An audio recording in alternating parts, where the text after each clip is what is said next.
Anda nggak bisa melepas zikir itu walaupun sedetik mboten saged.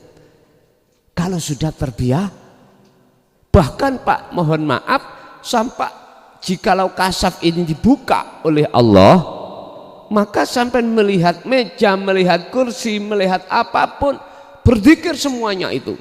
Wah, nek ngene ekstrim. Nggih, zikir inilah akses buruk untuk jenengan.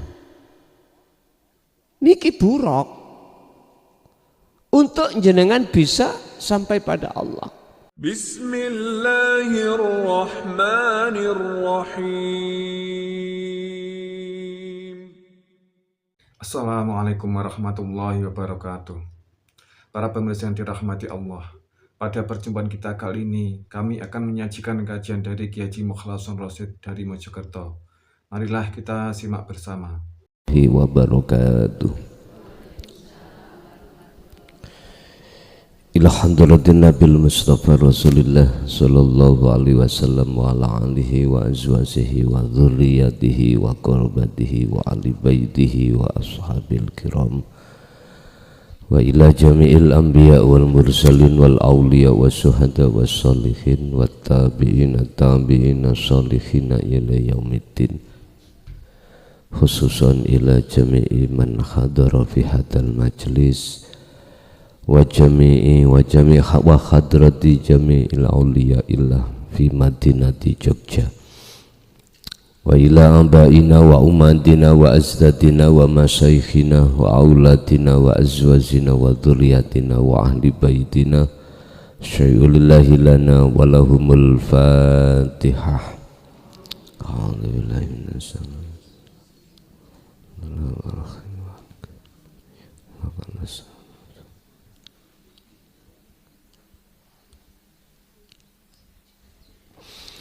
Bismillah, alhamdulillah, la khawla wa la quwwata illa billah. Asyhadu an la ilaha illallah wa asyhadu anna Muhammadan abduhu wa rasuluh. Allahumma salli wa sallim wa barik alaihi wa ala alihi wa ashabihi ajmain. Qala Allah ta'ala Subhanalladzi asra bi'amdihi laylan minal masjidil haram ilal masjidil aqsa alladzi barakna haulahu linuriyahu min ayatina innahu huwas samiul basir. Sadaqallahul azim. Amma ba'd. Hadratul muhtaramin dumateng para alim, para ulama, sesepuh, bini sepuh, tokoh masyarakat, tokoh agama sewilayah provinsi DIY, nggih. Tepatnya di Kabupaten apa, Pak? Sleman. Wabil khusus dumateng para jamaah ingkang rawuh baik di majelis maupun di channel Ponpes Jaya Baru, kulluhum ajmain rahimakumullah. Alhamdulillah, dalu niki kita isih dikersakake Allah saged pinanggih, saged kekampalan dalam rangka ngaji rutin di di wilayah Jogja dan sekitarnya. Untuk malam hari ini kita akan membuka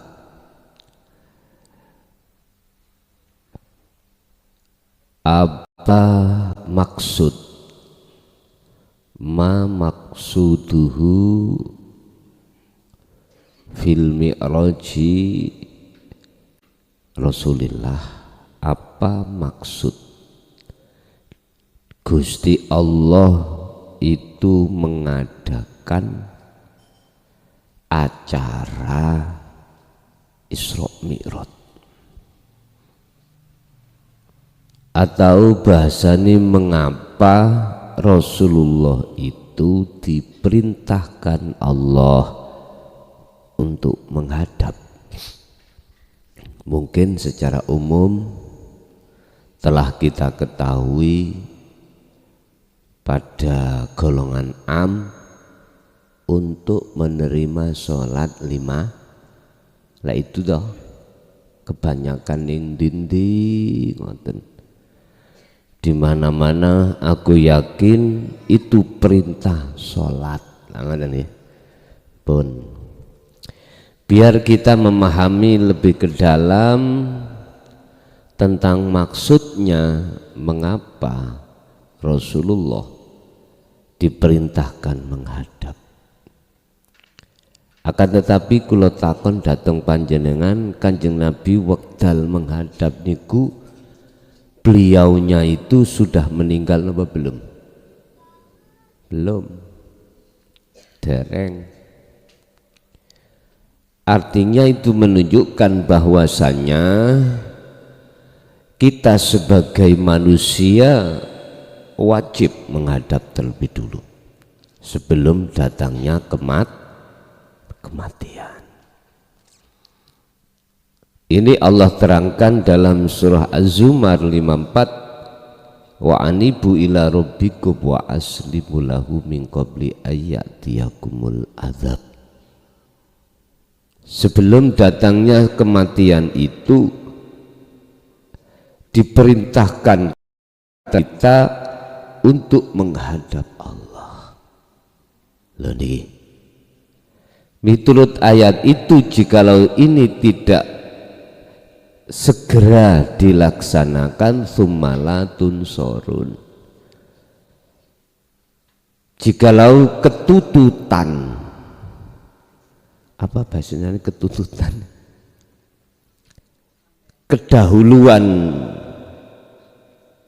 meninggal, maka summalatun sorun, Allah tidak akan memberikan pertolongannya. Berarti gini, orang nazak, orang meninggal itu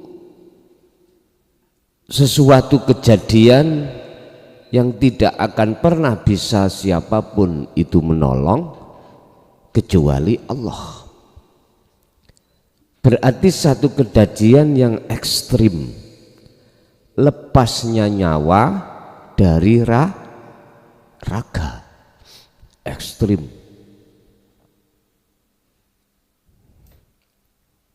Bapak Ibu hadirin rahimakumullah,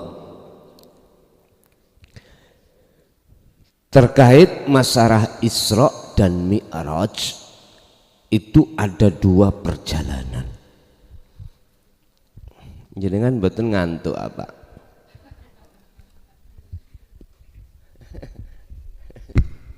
Nek ngantuk nggih tilem, Pak.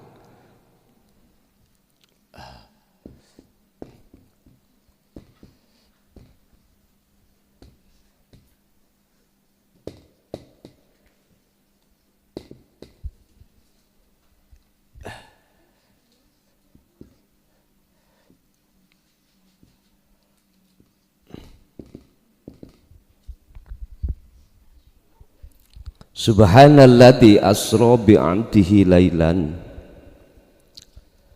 minal masjidil haram ilal masjidil aqsa, disebut Isra.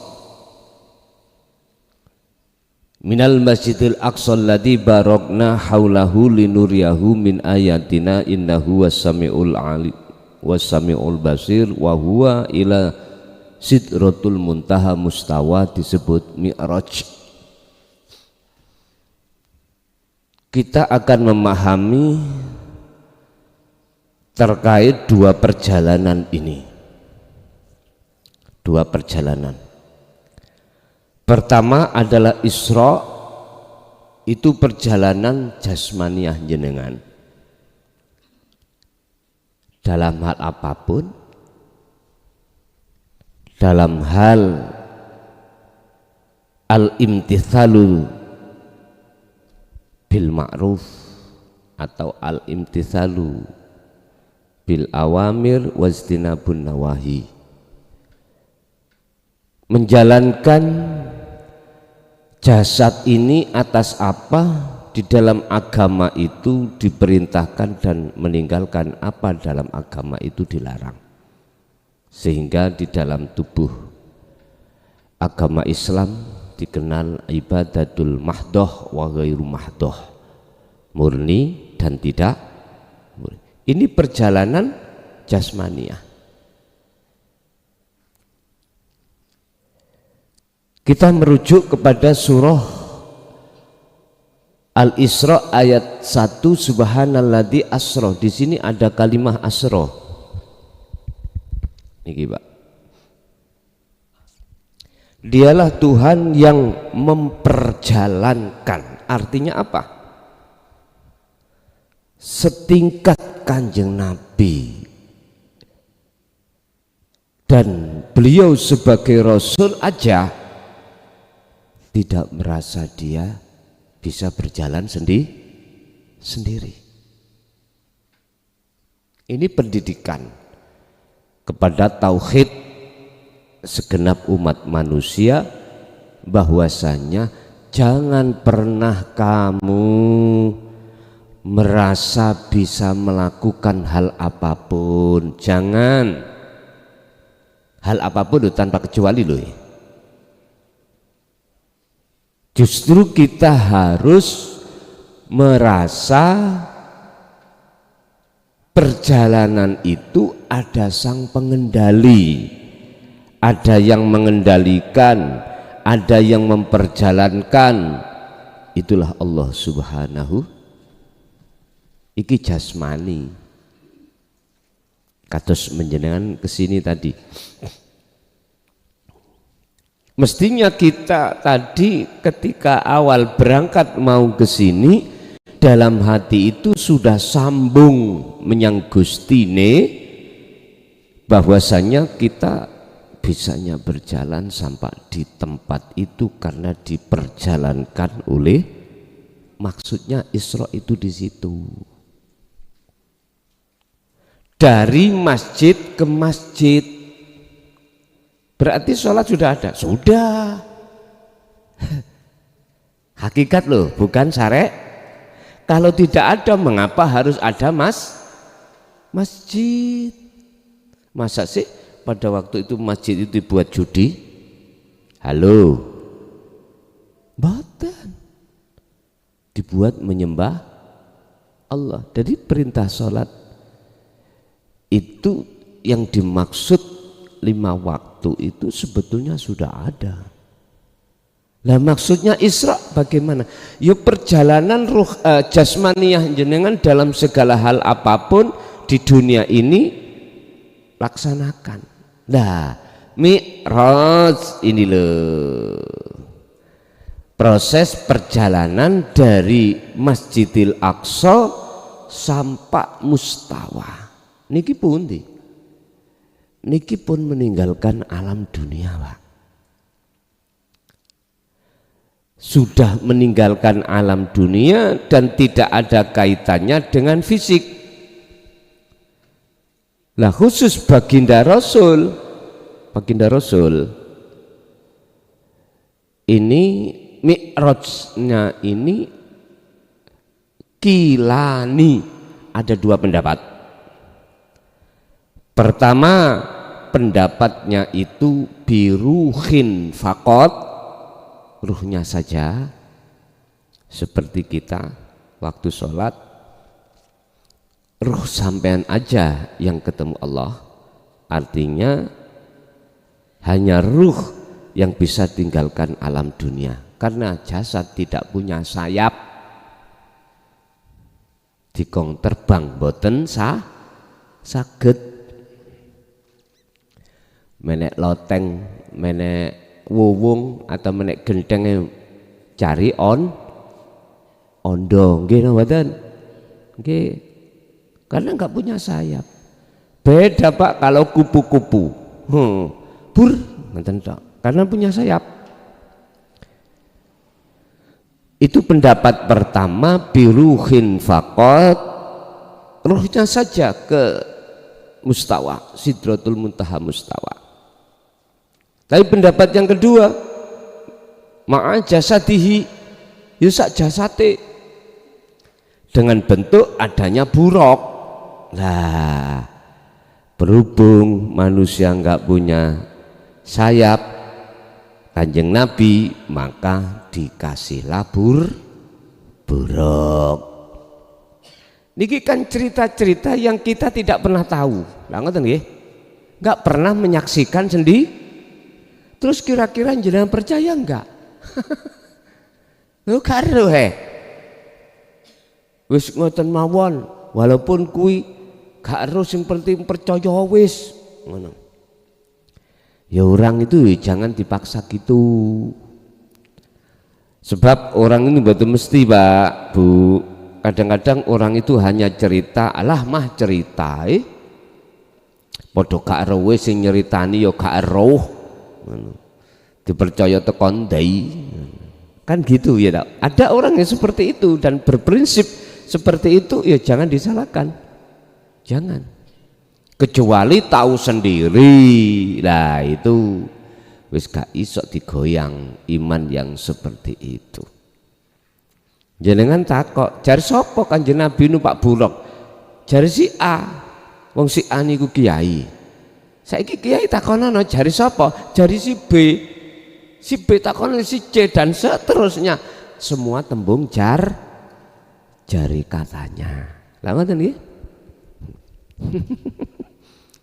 Loh, saya itu sangat menghormati Pak pendapat orang lain ataupun iktikadnya orang lain. Ada orang yang beriktikad itu gini, aku tidak akan percaya kalau yang menceritakan aku itu orangnya tidak pernah membukti, dan atau ada orang kalau aku tidak membuktikan sendiri saya tidak percaya. Ada seperti itu Pak, dan itu saya hormati dan saya dukung. Karena apa? Karena beliau itu pengen iman yang sesungguhnya. Tapi ada Pak, orang itu wis babah, salah gak salah, ya gak melok cerita, sing penting aku yakin terjadi. Padahal mboten ngertos, dan nek ngeten lemah, sak lemah-lemah iman Pak. Menurut kami loh ya, sak lemah-lemah iman. Nah, terus pertanyaannya, apakah Mi'raj itu bisa dibuktikan? Yang terhadap Kanjeng Nabi bisa. Lah maksudku loh, kalau toh bisa, mengapa kita hanya cukup berhenti iman katanya? Loh ngoten, harus dibuktikan. Terus piye carane mbuktekne? Sebab gini Pak, kalau namanya wahyu, ya dah, kebenarannya itu tidak bisa dibantah, maka wahyu itu wajib bisa dibuktikan. Piye carane mbuktekno kalau toh Mi'raj itu benar-benar terjadi? Ngeten. Khusus kami bahas Mi'raj Pak. Di situ menerangkan bahwasanya ruh Kanjeng Nabi niki, bahwasanya Kanjeng Nabi ikut tinggalkan alam dunia, naik sampai Sidratul Muntaha. Sebelumnya itu di situ seluruh akses, lantaran, apa yang disebut buruk, apa yang disebut malaikat Jibril, semuanya itu udah kandas sampai di situ, artinya berhenti sampai di situ. Kita pahamkan apa sih sidrah itu?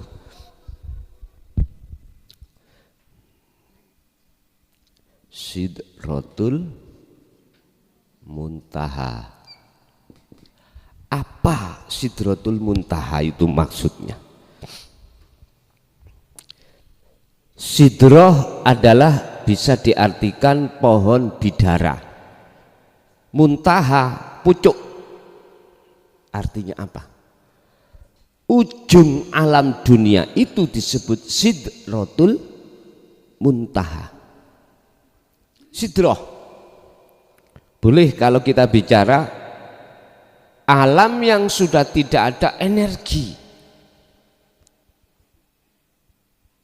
alam yang sudah tidak ada energi alam hampa ini namanya apa? Ruang hampa. Jenengan gak iso ambekan niku lho napa niku? Ya niku batasnya alam dunia. Disebut sidroh. Akses lantaran atau buruk malaikat tadi berhenti di situ.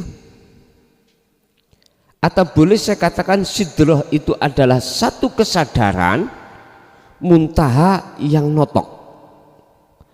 Kesadaran yang mutlak bahwasanya kita gak wujud. Berarti alam fana. Di situ masuk ke namanya mustawa. Mustawa itu kalau boleh kami katakan sama dengan alam musyahadah. Mustawa sama dengan musyahadah.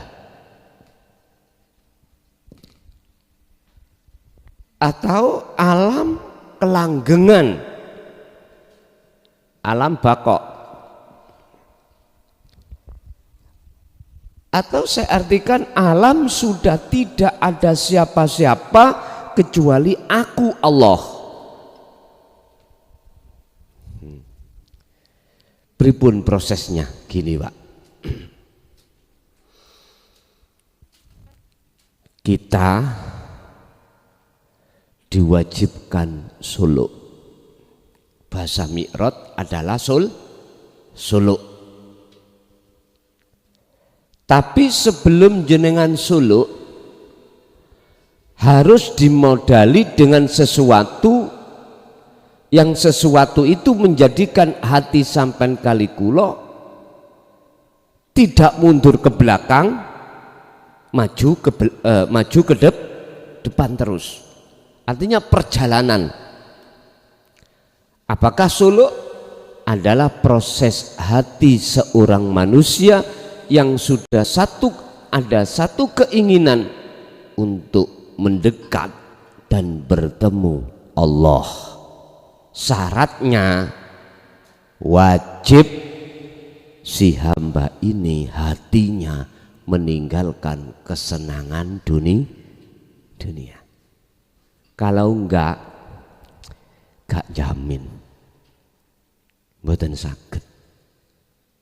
Urusan caranya hati Anda ada keinginan untuk mendekat dan bertemu Allah supaya meninggalkan kesenangan dunia, apakah ini hanya sekedar secara rohaniah saja ataukah sak jasmaniahnya, terserah. Saya tidak memerintahkan jenengan sak jasate tinggalan dunia itu, ndak. Untuk meninggalkan kesenangan hati, yastahibbunal hayatad dunya, boleh di sini biruhin faqat, ruhnya saja, dan atau sekalian sak jasate, monggo. Kalau biruhin saja bagaimana? Ruhnya saja. Gini, tetap Pak, kondisi sampean ini bersama jasad ini dengan istri, suami, anak, kerjaan, seperti biasanya itulah apa aktivitas sampean. Diletakkan Allah jadi petani, ya tetap di petani, pedagang, ya tetap pedagang. Apa pejabat, ya tetap sesuai dengan porsinya masing-masing. Tapi hati sampean harus solo di tengah-tengah itu, meninggalkan yakfur bitaghuti, meninggalkan apa kesenangan kehidupan dunia itu dalam rangka wayuk mimbillah, mendekat lan ketemu apa yo iso dijajal mawon. Terus yang terpenting jenengan wajib membawa syarat supaya tidak mudah sampai kali kula terkontaminasi dengan kesenangan kehidupan dunia yang bersama kita. Sistemnya jenengan wajib jadi ikan yang hidup di air keruh, tapi mata sampean tidak pernah kelilipen. Napa kelilipen ya? Halo, bahasa Indonesia kelilipen dalam sing S21 lho. Apa? Kemasukan debu lho, namanya kelilip.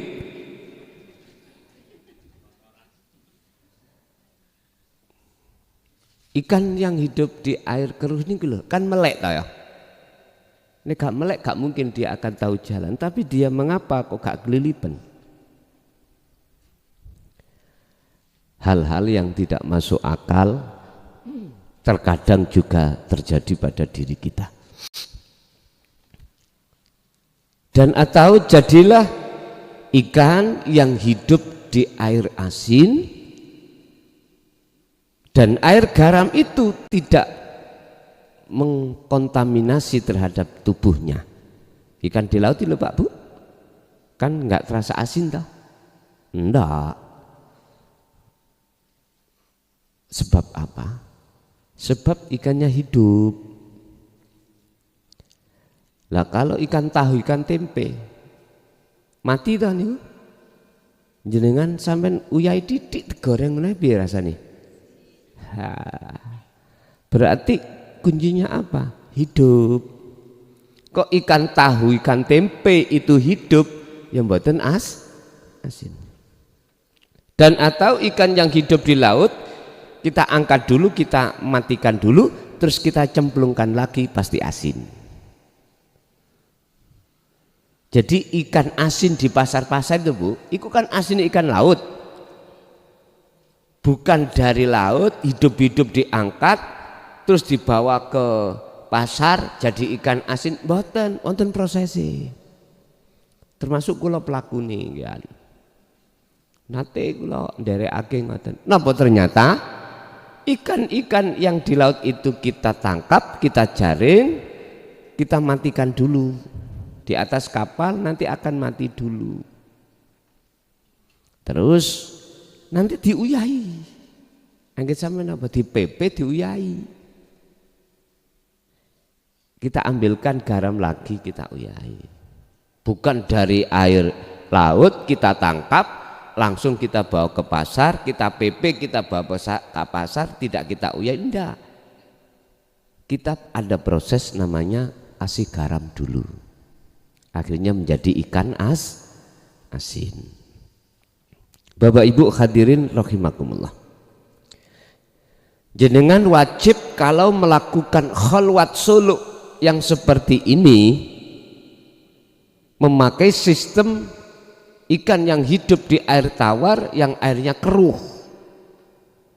Tapi dia tidak terkontaminasi dengan matanya dengan debu atau kotoran. Bahkan ada loh Pak Bu, ikan lele itu ya di lumpur, tidak di air, di lumpur ada.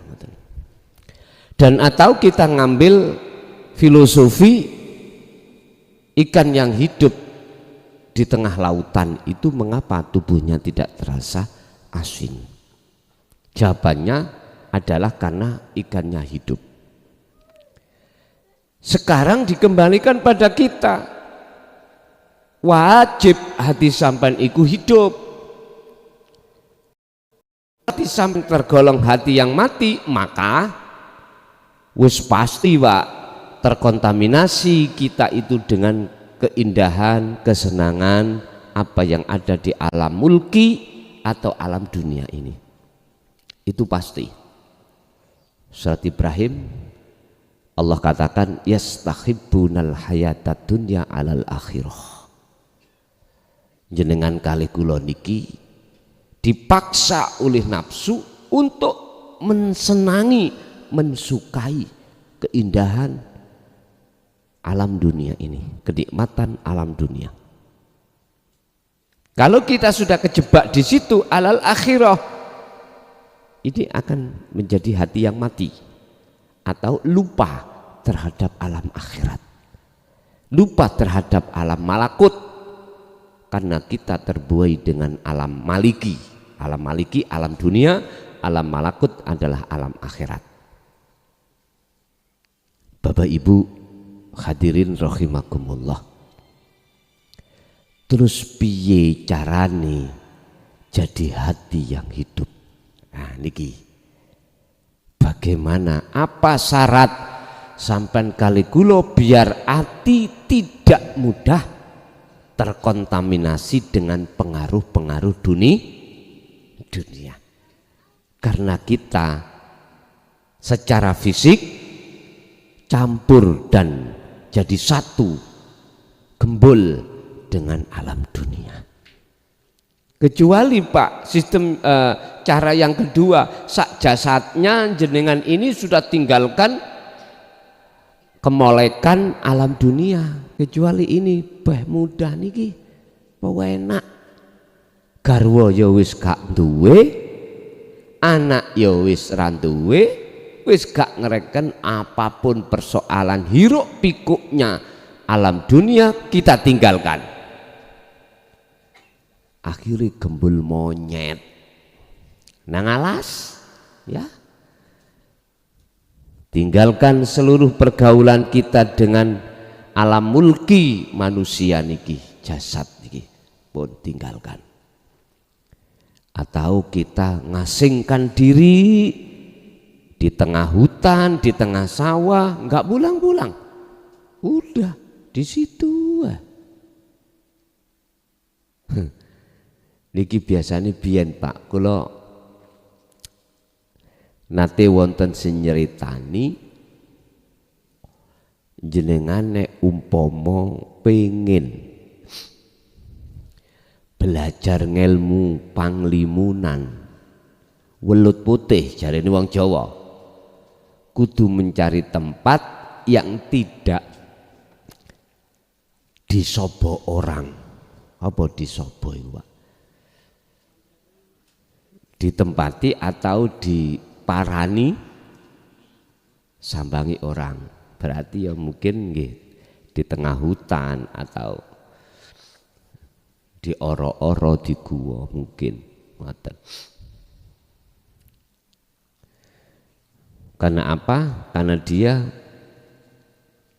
tidak akan bisa dilihat manusia itu seperti itu, dia harus mengasingkan diri pun itu nggak penting. Sistem yang seperti ini itu bukan berarti salah, karena beliau berpendapat kalau saya masih campur dengan anak, dengan suami, dengan istri, dengan kemolekan dunia, hatiku kena pengaruh. Akhirnya mengambil hukum ngati-ngati atau hukum wirai, tinggalkanlah seluruh pergaulan, persoalan, urusan dunia. Akhirnya akibatnya apa? Negatif niki Pak. Orang akan berpikir, lah iya kelason niku ajarane apa ya? Dhisik iku sapa musala masjid. Lah sekarang kok moro ninggalno donya ning tengah sawah gak gembul orang, ya wis iku sesat iku. Lah ngoten nggih umume ngoten. Masalahnya orang tidak tahu dia sholat atau ndak, dia hubungan hablum minan nas juga tidak, sudah dianggap orang awam ini enggak bener. Biasanya gitu. Resikonya cuman itu Pak. Tapi jika jenengan memakai cara yang pertama, biruhin fakot, ini orang banyak tidak mengerti kalau jenengan iki estu suluk di tengah-tengah kerja. Lah napa modale sampean biar tidak gampang mudah terkontaminasi dengan kehidupan dunia ini, padahal jasmania tengah-tengah kehidupan dunia gini. Wadhkur isma rabbika bukrata wa asila, Wa qala aidan ya ayyuhalladzina amanu dzkurullaha dzikron katsiran fasabbihuhu bukratan wa asila. Niki langsung Gusti Allah merintahno terhadap Kanjeng Nabi, Pak. Dalam surat Al-Insan ayat 25, dalam surat Al-Ahzab ini memerintahkan terhadap kita ayat 41 dan 42. Muhammad dalem Gusti, baik siang maupun malam, terus hatimu itu jangan kering dari zikir padaku. Piye, Pak? Berat toh? Asalnya gitu. Asalnya kita berat, Pak. Setiap napas itu wajib untuk berzikir. Memang berat awalnya, Pak. Tapi nantilah sampean rasakan sendiri. Anda nggak bisa melepas zikir itu walaupun sedetik mboten saged. Kalau sudah terbiasa, bahkan Pak, mohon maaf, sampai jikalau kasaf ini dibuka oleh Allah, maka sampai melihat meja, melihat kursi, melihat apapun, berzikir semuanya itu. Wah, nek ngene ekstrim. Nggih, zikir inilah akses buruk untuk jenengan. Niki buruk untuk jenengan bisa sampai pada Allah. Lah, zikir yang dimaksud di sini tidak cukup jenengan itu hanya zikir sir aja nggak cukup. Mboten cukup. Walaupun ayatnya wadhkur isma rabbik, sebutlah Muhammad dengan nama Tuhanmu bukratan wa asila, baik waktu siang maupun malam. Waktu cuma ada dua, siang dan malam. Siang dan malam, terbitnya matahari dan setelah terbitnya matahari tenggelam matahari disebut malam.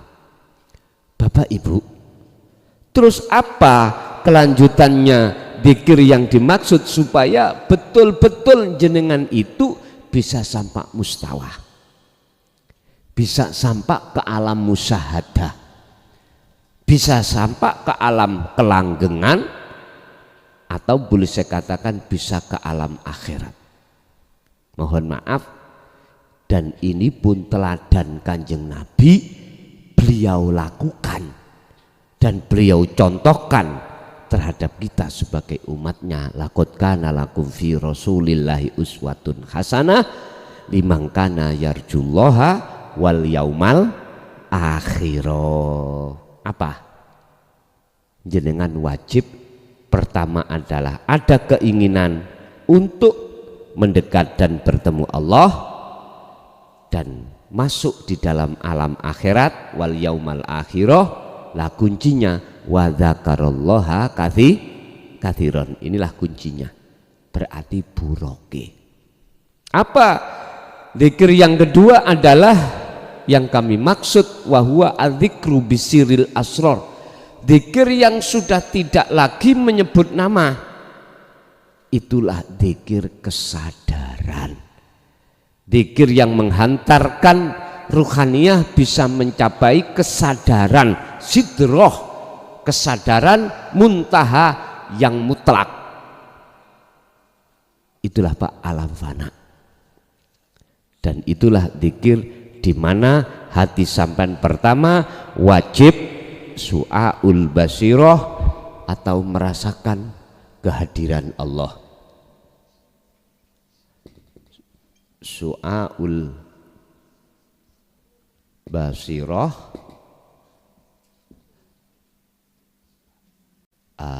ainul basiroh. Yang ketiga hakul basiroh. Ainul basiroh maksudnya adalah hati ini dibekali Allah rasa.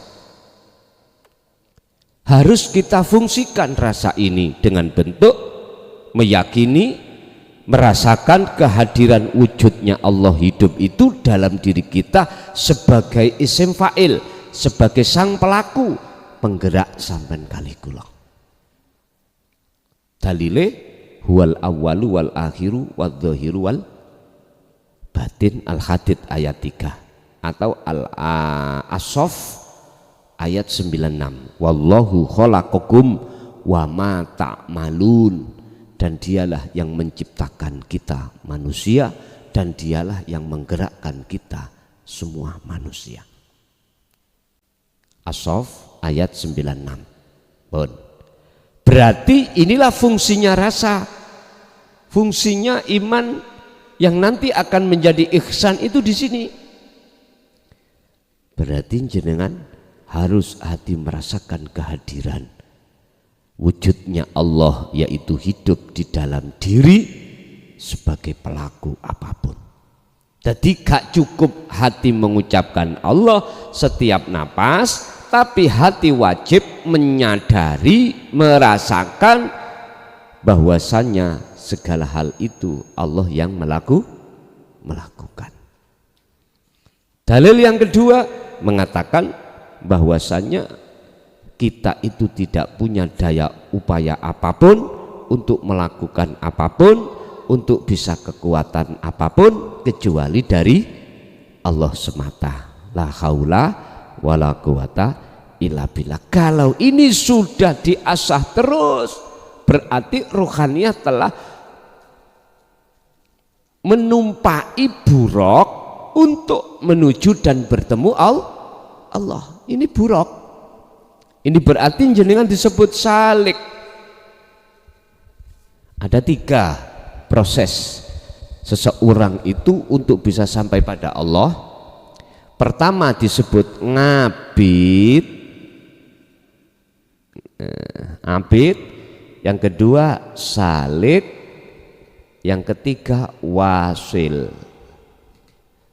Abid itu orang golongan kita ini hanya berjalan isra' tok, hanya berjalan ibadah jasmaniah saja, syariat aja, tapi tidak mau mengindahkan ruhaniyah kita. Akhirnya ketika sholat hati kita ingat siapa? Yes, itu wes wajar wisan, yes memang begitu. Kalau disebut salik, orang yang ruhaniyahnya sudah ada perjalanan untuk menuju Allah. Kalau wasil sudah sampai, sudah ketemu Allah, itu wasil. Bapak Ibu, ketika jenengan ini sudah bisa merasakan kehadiran Allah dan meyakini semua apapun yang terjadi pada diri kita, sang penggerak itu adalah Allah, maka Anda ini berarti sudah berjalan di pos su'aul basirah. Atau boleh dikatakan dalam kitab hikam itu jenengan iki golongan orang muqarrabin, golongan yang sudah merasa Allah itu dekat tapi belum bertemu, belum. Dan ini proses kita memang. Berhubung itu terus menerus tidak berhenti Anda berjalan untuk menuju satu tempat, maka Allah akan memasukkan kita di pos yang kedua di dzikir sirul asr, yaitu ngainul basirah. Niki ngainul basirah iki. Apa ngainul basirah? Nur makrifat itu Allah nyalakan. Sing maksud tujuannya adalah untuk mengusir seluruh sakliyane Allah yang ada di dalam hati sampean, termasuk keakuan jenengan. Aku sing ini, aku sing ngunu. Jenengan rasa sing muncul iman itu merasa diri kita yang melakukan, itulah diusir Allah. Apa yang jenengan cintai tadi, Mbak Desi, di dalam jero hati hilang. Untung durung mlebu Pak ya. Untung durung mlebu. Memang sebagai apa toh idola lan beda malih nggih ya. Idola di dalam film Pak, ngoten di dalam napa jenenge artis, mboten ada keinginan untuk sing aneh-aneh mboten. Idola. Lah apa-apa to ngidolakno. Ora ketemu ya ora apa-apa ngoten. Lah, Bapak Ibu hadirin rahimakumullah. Ini nanti akan Allah hilangkan. Atau hati kita tresno dengan jabatan. Gila dengan jabatan, hilang. Hati kita ada cinta terhadap Allah lewat mohon maaf. Biasanya kita itu suka namanya akses ya. Aset-aset ngumpulno aset. Wis sawuka hati iki. Wis sesuk kanggo anak putu ngono ya. Wis biasa toh dan itu pun ya enggak salah buat kita sebagai manusia. Itu bentuk kasih sayangnya kita pada anak, pada cucu lah ngeten nggih. Ora apa-apa. Cuman kesenangan yang ada di situ hati itu pasti Allah hilangkan. Pasti Pak. Hilangkan semuanya. Dengan maksud apa? Dengan maksud cinta sampean kali kula betul-betul murni tanpa kecampuran apapun. Sehingga al-kaunu minal mukawwanat iku zulmatun. Makhluk dari beberapa makhluk itu disebut makhluk Pak Pau. Iku zulmah, sebetulnya itulah yang menggelapkan hatimu. Padahal wahua atau wahum iku ngadamun ora ono. Dikatakan menggelapkan itu karena apa? Karena cinta kita tertutup oleh cinta kita pada Allah, tertutup oleh cinta kita terhadap selain Allah. Inilah yang kumaksud menggelapkan. Al-kaunu minal mukawwanat ay adamun. Artinya sebetulnya itu enggak ada.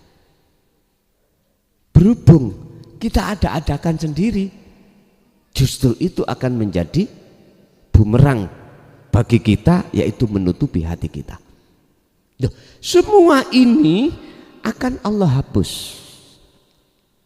Dan kesadaran disitulah Anda akan muncul. Kalau selain Allah itu tidak wujud aslinya.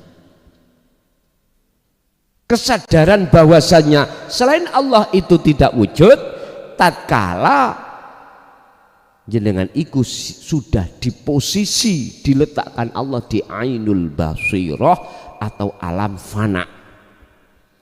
Baru Pak. Jadi alam fana itu alam yang sudah tidak ada siapa-siapa kecuali Allah. Ini bersamaan dengan datangnya ain atau nur makrifat. Saged dipaham nggih runtutane wau? Oke, kula lanjut. Kalau jenengan sudah di posisi itu tak jamin gendeng sampean.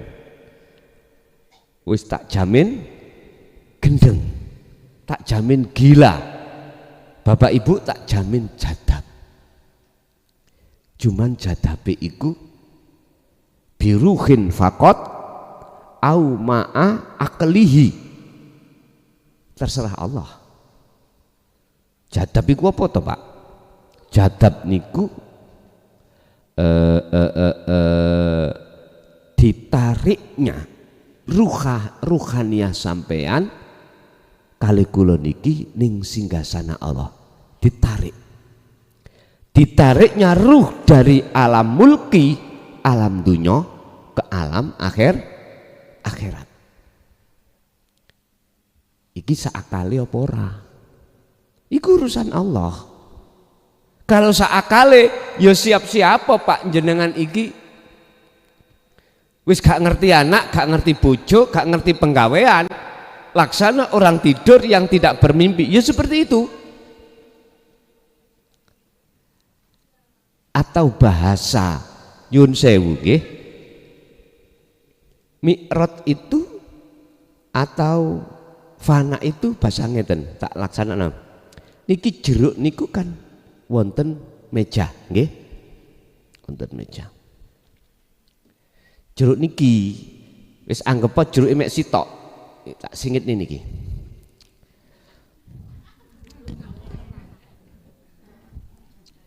Tak singit no.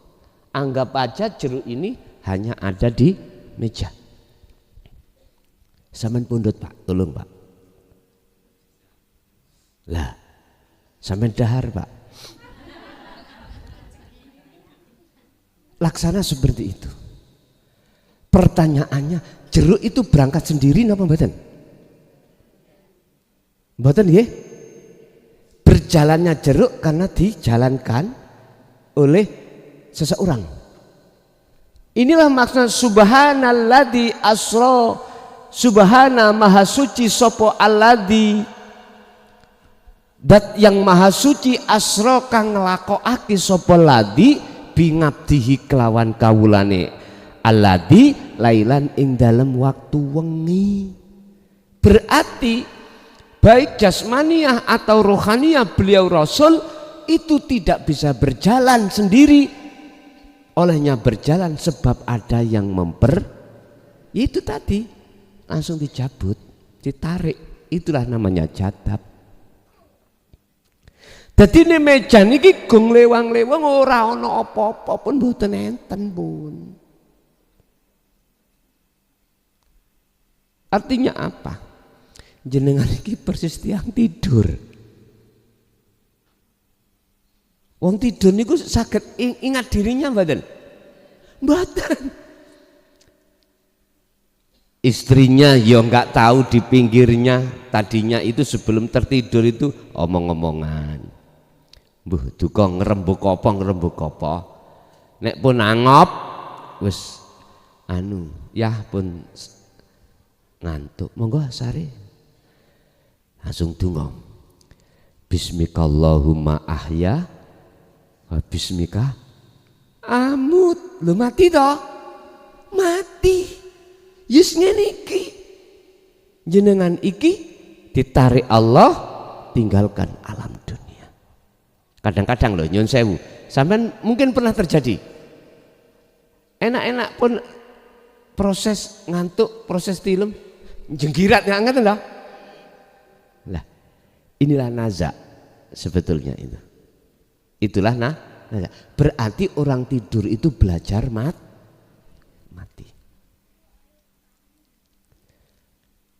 Orang tidur itu nggak ada jaminan untuk bisa bangun, Pak Bu.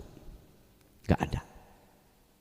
Dialah yang menghidupkanmu dan yang mematikanmu dan menghidupkan kamu lagi untuk dikumpulkan dalam satu tempat.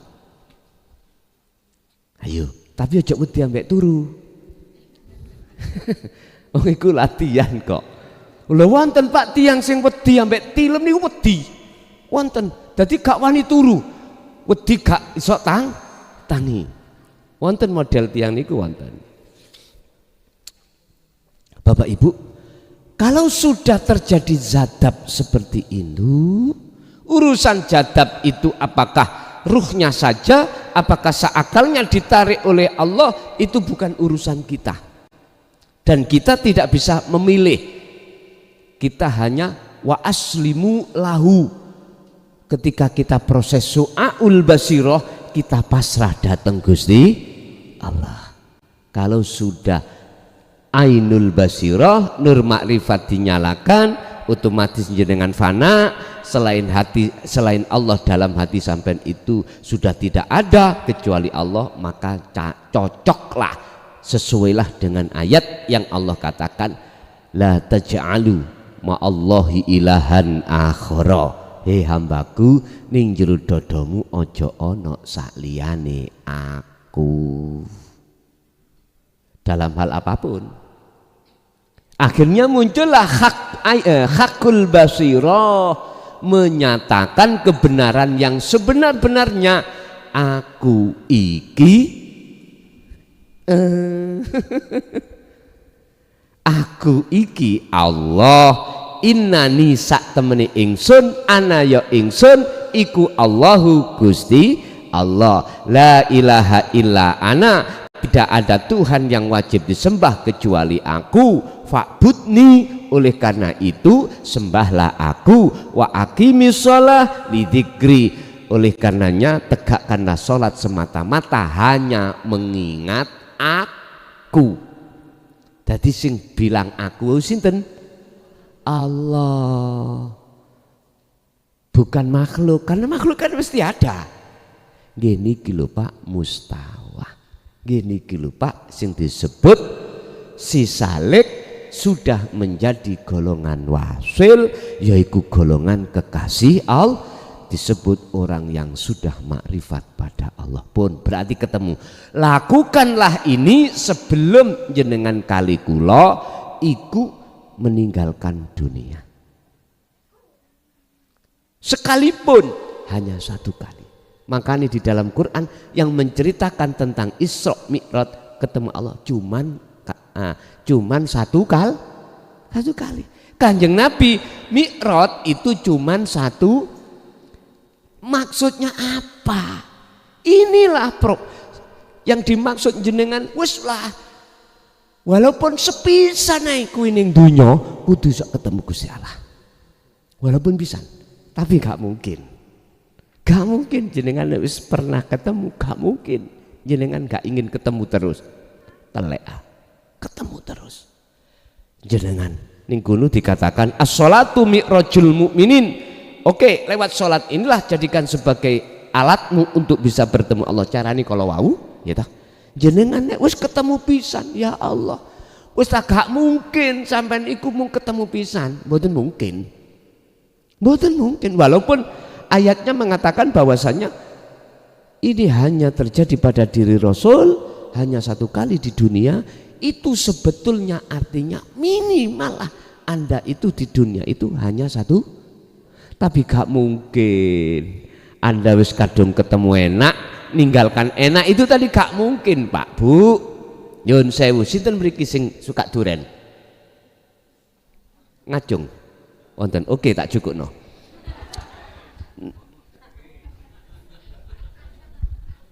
Sipan cukupno. Ini sor. Ah iku. Nah, enggak sing ono wadahe, ono wadahe. Ini sor, ini sor. Oh iya iki wis aja. Ah wis. Wis. Krana sing ngacung wong lanang, tak kene wong lanang. Niki Pak, Amit nyun sewu.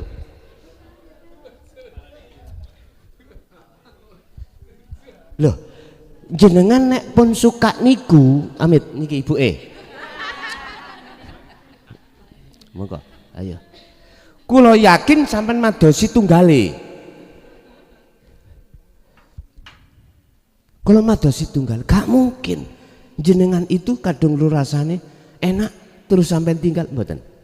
Ingat, kehidupan yang kekal, kenikmatan yang abadi hanyalah bertemu Allah. Surat Ar-Ra'd ayat 28, walladzina amanu wa tatma'innu qulubuhum bidzikrillah. Ala bidzikrillah tatma'innul qulub. Kenikmatan, kebahagiaan, kejenjeman hati yang abadi hanya satu, bertemu Allah. Bertemu Allah. Berhubung Isra dan Mi'raj ini membahas pertemuan terhadap Allah, siapapun, jangankan Kanjeng Nabi, kita apabila bisa merasakan pertemuan itu pasti akan ingin terus bertemu. Wis ngeten mawon. Ning hikam sampun diterangaken ngeten. Sapa wonge waktu salat iso nikmati manis dan lezatnya salat, pasti dia akan terus salat. Mengapa ada manis dan nikmatnya salat? Karena bertemu Allah. Sama jenengan misalnya isoke ketemu Allah mudai lewat macul niki le. Beh Aku yakin jenengan iki akan terus pingin maju. Tergantung jenengan iki lewat mana. Sakerson jenengan intine mek ngeten. Orang kalau sudah bertemu Allah satu kali, aku yakin dia tidak akan mau berpisah. Dia ya napa niki? Senes. Bila aku tahu bahwa kesetiaanmu begitu dalam padaku, takkan ya terus gini lagu deh. Berhubung kita tidak tahu kalau kita itu tiap saat yang melayani itu Allah itu setia, nggak akan mungkin dia akan mengkhianati. Berhubung kita nggak tahu Pak ya, justru kitalah yang berkhianat datang Gusti dengan bentuk mencintai selain Allah. Tapi kalau tahu sampai tidak akan pernah meninggalkan Allah Pak Bu. Nah inilah Isra dan Mi'raj itu supaya jenengan itu ada greget di hati untuk melaksanakan, tinggalkan apa yang kita cintai selain Allah dalam rangka litaqarrubihi mendekat kepadanya, waliqaihi lan bertemu terhadapnya. Urusan jalannya monggo sak penak sampean, lewat aktivitas sholat boleh, lewat di luar aktivitas sholat juga boleh. Yang jelas di situ jenengan wajib dimodali dengan buruk. Buroke adalah tidak ada lain untuk bisa mencapai akses tujuan kita mustawa atau alam kelanggengan, atau alam musyahadah adalah dzikir. Sebab nopo Pak, setelah jenengan meninggalkan alam dunya secara logika, kalau tidak membawa oksigen, alat akses, mati sampean. Estu jasad lo ya. Jasad ini meninggalkan alam dunia untuk ke alam, masuk alam hampa niku. Nek boten beto oksigen, wong kita manusia ya, butuh oksigen, matilah kita. Sama halnya jenengan masuk ke air tanpa membawa oksigen, nggih nyuwun sewu, ora iso ambaan. Nek ora iso ambaan terus nanti mati toh. Pengen sampai iki hati yang hidup, berzikirlah terus menerus. Itulah Pak akses untuk menghidupkan rohaniah sampai kali kula supaya terus langgeng ing dalem alam kelanggengan atau alam gong lewang liwung atau alam tanpa hampa, alam hampa, alam tanpa ada oksigen. Berzikir rohaniah. Nggih Bapak Ibu, kesimpulannya malam hari ini adalah wajib kita untuk mendekat dan bertemu Allah di dunia ini dengan disebut sebagai Isra dan Mi'raj, itu wajib bagi kita pribadi masing-masing menurut pandangan ilmu tauhid. Tapi ini sampai wajibkan atau tidak terserah jenengan. Sing jelas janganlah jenengan tinggalkan alam dunia posisi jenengan belum pernah bertemu terhadap Allah Subhanahu wa Ta'ala. Oke, barangkali ada yang perlu ditanyakan, monggo kami persilahkan.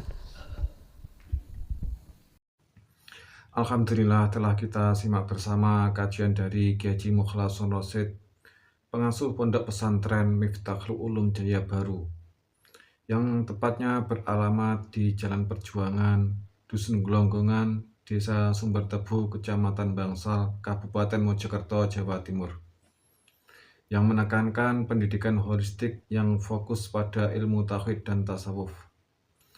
Beliau juga menekankan pentingnya mempelajari Islam secara mendalam, tidak hanya aspek lahiriah saja, tetapi juga secara batiniah. Beliau juga mengajak para pendengarnya untuk mempelajari Islam tidak hanya secara tekstual saja, tapi juga memaknainya secara spiritual. Semoga kajian-kajian dari beliau bisa kita petik hikmah dan manfaatnya, sehingga membawa keberkahan kepada kita di dunia dan akhirat. Amin ya rabbal alamin. Akhirul kalam, wassalamualaikum warahmatullahi wabarakatuh.